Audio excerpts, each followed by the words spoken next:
Le cimetière de Kassurka, près du lac Baïkal, en Sibérie. Le village compte 700 habitants et déjà 3 tombes où reposent des soldats morts en Ukraine.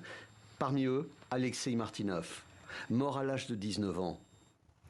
C'était un bon garçon. C'est triste qu'il n'ait pas vécu plus longtemps. Sa mémoire sera honorée.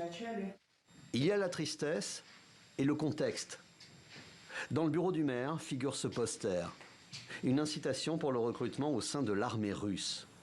Afin d'atteindre les objectifs du Kremlin pour l'opération militaire en Ukraine, fin mai, le Parlement russe a aboli la limite d'âge pour les soldats professionnels.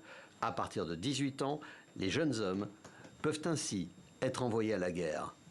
Tout le monde ici comprend que cette opération militaire est nécessaire pour protéger notre patrie et les Russes vivant en Ukraine. Nous approuvons les décisions de nos dirigeants. Personne n'est contre eux. À 6000 km de Moscou, dans ce village, le discours officiel est donc parfaitement relayé. Mais il semble moins respecté lorsque l'on approche des gens qui ont connu Alexei de près. J'ai essayé de dissuader Alexei de rejoindre l'armée. Pourquoi envoie-t-il des jeunes de 18 ou 19 ans sans expérience et pas des hommes mûrs? C'est de la chair à canon. Ils meurent pour rien.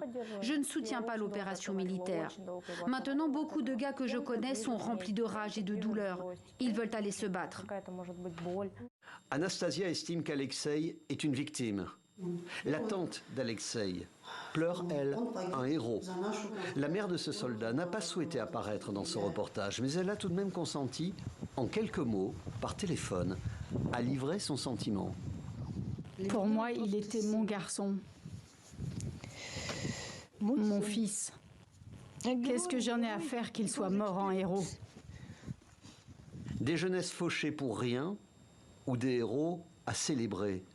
En ayant chacun une idée sur la question, les employés municipaux dans ce cimetière de Kassurta creusent de nouveaux emplacements.